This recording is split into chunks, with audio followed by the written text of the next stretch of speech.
Hello, नमस्ते, सत श्री अकाल, गुड इवनिंग। कैसे हैं दोस्तों? उम्मीद करती हूँ आप अच्छे होंगे। मैं पूजा आपका स्वागत करती हूँ आपके अपने शो क्राइम दस्तक में। सबसे पहले तो मैं आपको रामनवमी की शुभकामनाएं देना चाहूँगी। जिस तरह हमने अयोध्या में इस बार रामनवमी मनाई है, आने वाले कई वर्षों तक इससे भी धूमधाम से हम रामनवमी को सेलिब्रेट करें। और आज की जो हम स्टोरी लेकर आए हैं, ये पुनर्जन्म पर आधारित एक बिछड़े हुए माँ और बेटे की स्टोरी है। इस कहानी में कैलाशी देवी हैं। ये वैसे तो सत्य घटना पे ही आधारित है। कैलाशी देवी हैं जिनका पुत्र 85 में उनसे बिछड़ जाता है और वो दोबारा आके एक अलग जिले में जन्म लेता है और दोबारा अपनी माँ से मिल जाता है। तो आज की जो हम स्टोरी लेकर आए हैं, कैलाशी देवी और उनके बेटे सुखविंदर सिंह की है। सुखविंदर सिंह ये दोबारा जो उसने जन्म लिया है, पंजाबी घर में उसका जन्म सिख परिवार में हुआ है। जो सुखविंदर है उसके पहले जो नाम था 85 में जब उसकी डेथ हुई थी, तो 75 में उसका बर्थ था। 75 में जन्म हुआ कैलाशी देवी के घर। कैलाशी देवी और कालू राम जी के तीसरे नंबर के ये पुत्र थे। और इनकी जो उम्र थी जब इनकी डेथ हुई, तो ऐसे ही घर में कोई प्रॉब्लम हो गई थी बच्चे के, और ऐसे अननेचुरल डेथ हुई थी, जिसकी वजह से माता पिता का परेशान रहने लग गए थे। थोड़े समय बाद उनके और पुत्र हुआ और एक और पुत्री हुई, उसके बाद एक और पुत्री हुई। टोटल उनके पहले के ज़माना है तो 4-5 बच्चे 6 बच्चे होना नॉर्मल बात ही थी। तो उसी तरह जब दीपक की जो इनके घर बच्चा होता है, और दीपक करीब 10 साल का होता है जब उसकी डेथ हो जाती है, तो उसको सदमे से बाहर निकलने के लिए उनके और 2-3 बच्चे होते हैं, तो धीरे धीरे वो सदमे से बाहर आ जाते हैं। लेकिन जो कैलाशी देवी है वो अपने बच्चे को कहीं ना कहीं हमेशा याद करती रहती है। अब जो कैलाशी देवी है वो धीरे धीरे इस समय को और इस यादगिरी को थोड़ा कम करते हुए अपनी आगे ज़िंदगी में बढ़ती है। बच्चे बड़े होते हैं। जो 2 बेटे हैं और 2 बेटियां हैं, उनकी शादी हो जाती है। दीपक जो है उसकी मृत्यु 85 में ही हो चुकी है। 1985 में डेथ हो चुकी है दीपक की। अब दीपक का दोबारा जन्म हुआ है 1990 में, और इस बार उसका जो जन्म हुआ है वो चंडीगढ़ में हुआ है। चंडीगढ़ में ये एक सिख परिवार के यहाँ जन्म लेते हैं। जन्म लेने के पश्चात अच्छी स्टडी वगैरह करते हैं, पढ़ाई करते हैं, और ये अमेरिका चले जाते हैं। अमेरिका से जब ये दोबारा आते हैं तो बीच में उनको 2-3 बार इसी चीज़ के आभास होता है, जैसे इन्हीं सब चीज़ों का आभास होना।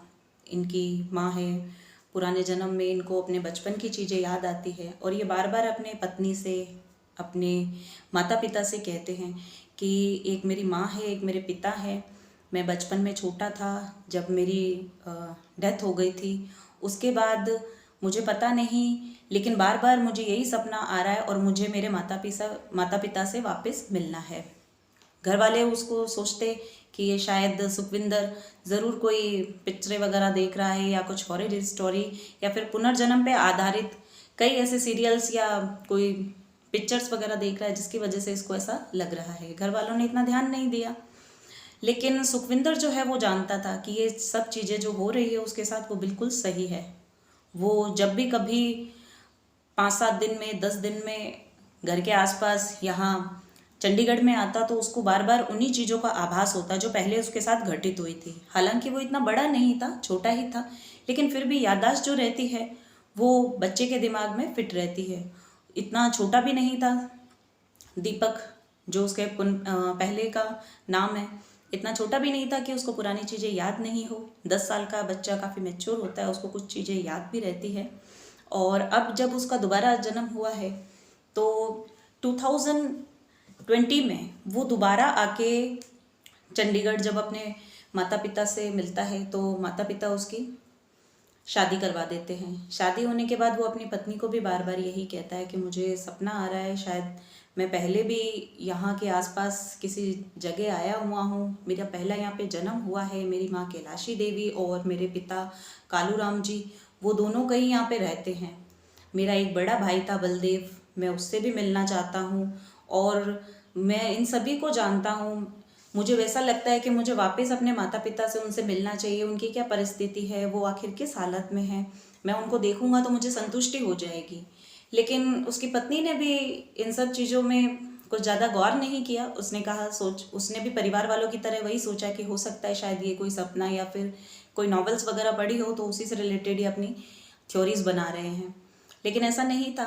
धीरे धीरे टाइम बढ़ता गया, दोनों अमेरिका शिफ्ट हो गए 2020 में।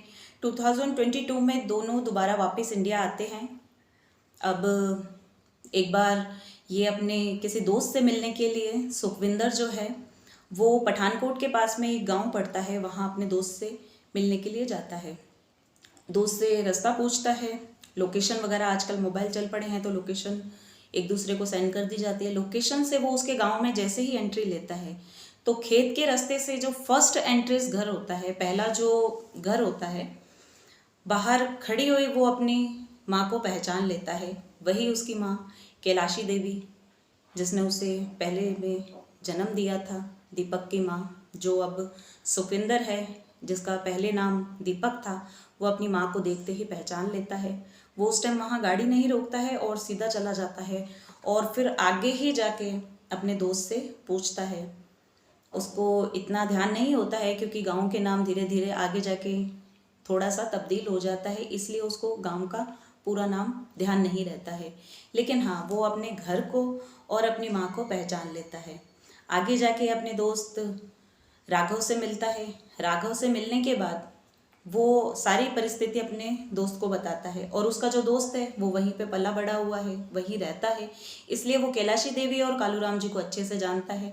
उसने कालूराम जी से और कैलाशी देवी से जाके मिलता है। कालूराम जी, उनकी डेथ हो चुकी है 2020 में ही, और जो कैलाशी देवी है उनसे जाके राघव सारी बात कहता है और राघव के साथ ही वहाँ पे सुखविंदर भी आ जाता है। सुखविंदर जैसे ही अपनी माँ को देखता है और उनके पैर छूता है, उनके गले लगता है, माँ माँ कह के उनको पुकारने लग जाता है। कैलाशी देवी है जो वो समझ नहीं पा रही हैं कि ये इनका कौन सा बेटा है। अब ये उनसे पूछ रही है, बेटा तुम कौन हो, मैंने तुम्हें नहीं पहचाना। उसने सोचा कि ये हमारे पड़ोस में रहते हैं, शायद इन्हीं का कोई दोस्त होगा। तो राघव उनको कहते हैं कि माता जी, ये तो आपके बेटे हैं, ये मेरे को ऐसे ऐसे कहानी इन्होंने बताई है, क्या ये सही है, आपके कोई दीपक हुआ था। फिर जो कैलाशी देवी है वो समझ जाती है कि ये उनका बिछड़ा हुआ बेटा ही है। कैलाशी देवी जो है वो राघव से देखते हुए और उन दोनों को चाय वगैरह बना के देती है, फिर बैठती है।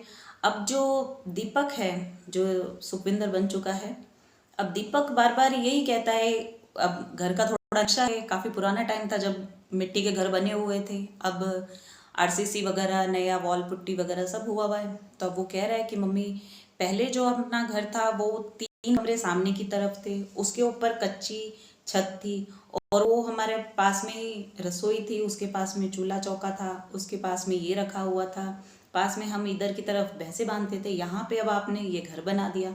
माँ ये सारी चीज़ें सुन के बिल्कुल चकित हो जाती है। उसका जो बड़ा भाई है बलदेव, जो उससे 3 साल बड़ा था, उस टाइम 13 साल का था, वो भी ये सारी चीज़ें देख के चौकन्ना हो जाता है। उसे समझ नहीं आता है कि ये वाकई में सच हुआ है या कोई उनके साथ मजाक कर रहा है।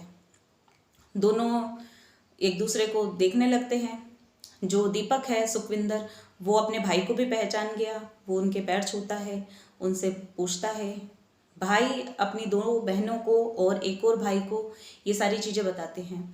तो बलदेव और उसके जो एक और भाई है छोटा, और साथ में 2 बहनें हैं, ज्योति और मनसा, उन सबको ये चीज़ें बताते हैं। वो सब ये सोचते हैं कि मम्मी पापा की प्रॉपर्टी है, हमारे खेत हैं, ज़मीन है, तो शायद हो सकता है उन सब चीज़ों को लेके ये कुछ मनगढ़ंत कहानी बना रहा हो।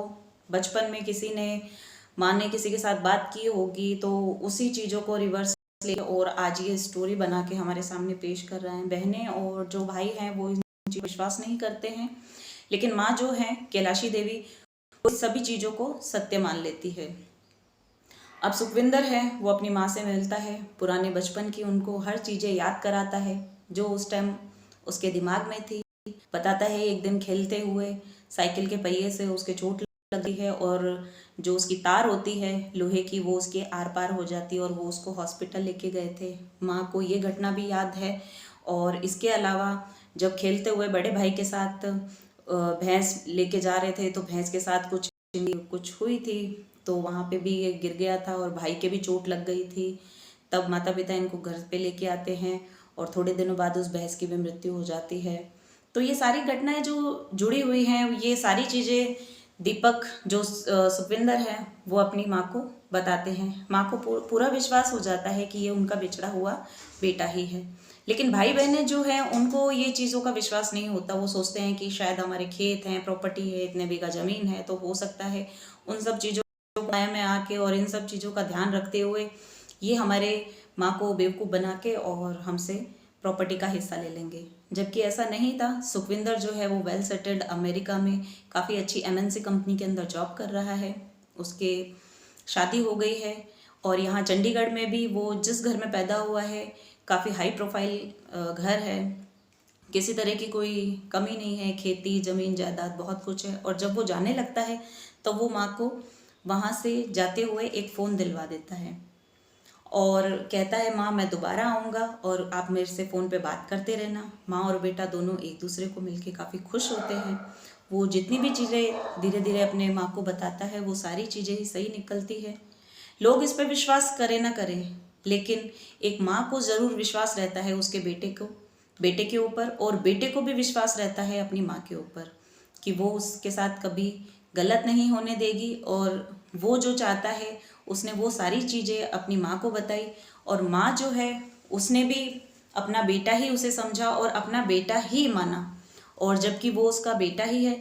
और इसी तरह से सुखविंदर जो है वो दोबारा 2023 में 1 साल बाद वापस आता है और कंटिन्यूसली उनकी बात चलती रहती है अपने भाई से। और 2 बहनें जो उसके बाद हुई होती है, मनसा और ज्योति, उनसे भी बात करने के लिए वो बार बार उनको फ़ोन करता है, लेकिन वो लोग किसी तरह का कोई रिस्पॉन्स नहीं देते हैं। बस एक कैलाशी देवी हैं जो उसे अपना बेटा मानती है और वो अपने परिवार का ही मेंबर मान के उससे बात करती है। अपना बेटा जो बचपन में किसी प्रॉब्लम की वजह से जिसकी डेथ हो गई थी, अब वो उसको मिल गया है तो माँ काफ़ी ही खुश है। 2024 में जनवरी 2024 में कैलाशी देवी की डेथ हो जाती है। तो ये जो सारी घटनाएं हैं, जब डेथ होती है तो जो घर वाले हैं उनका बेटा बलदेव, मनसा और ज्योति, ये किसी भी तरह की कोई इन्फॉर्मेशन, किसी भी तरह का कोई फ़ोन कॉल, कोई मैसेज सुखविंदर को नहीं देते हैं। वो सोचते हैं कि हम इसे बुलाएंगे, वापस इन्वॉल्व करेंगे हमारी फैमिली में, तो वापस कुछ ना कुछ हमसे हिस्सा मांगेगा या इस तरह की कुछ बात और विवाद बनेगा। तो उन लोगों ने उससे किसी भी तरह की कोई इन्फॉर्मेशन नहीं दी। अब जो सुखविंदर है वो एक बार दोबारा आता है मार्च में, तो उसे पता चलता है कि उसकी माँ की डेथ हो चुकी है। बीच में जब वो फ़ोन करता रहता था तब उनकी बात होती रहती थी, लेकिन 2024 में जब बात होना बंद हो गई तो फ़ोन स्विच ऑफ कर दिया और घर वालों ने किसी तरह का उसको, सुखविंदर को, कोई रेस्पॉन्स भी नहीं दिया। माँ जो है अब वो इस दुनिया में नहीं रही, लेकिन बेटे के दिल में हमेशा उस माँ के लिए वो कोना खाली ही रहेगा। जो दोबारा जिस घर में उसने जन्म दिया वो माता पिता तो है ही, लेकिन एक जो पहली माँ भी उसकी है उससे भी वो उसका दिल का नाता, दिल का रिश्ता वो हमेशा रहेगा। और ये जो स्टोरी है ये मुझे सुखविंदर जी ने ही भेजी थी, इसीलिए मैं इनकी स्टोरी आप सबके सामने शेयर कर रही हूँ। वो दोबारा जब इंडिया आए थे तब उन्होंने मुझे ये बताया था और उनकी ही स्टोरी लेके मैं आज आप सबके सामने आई।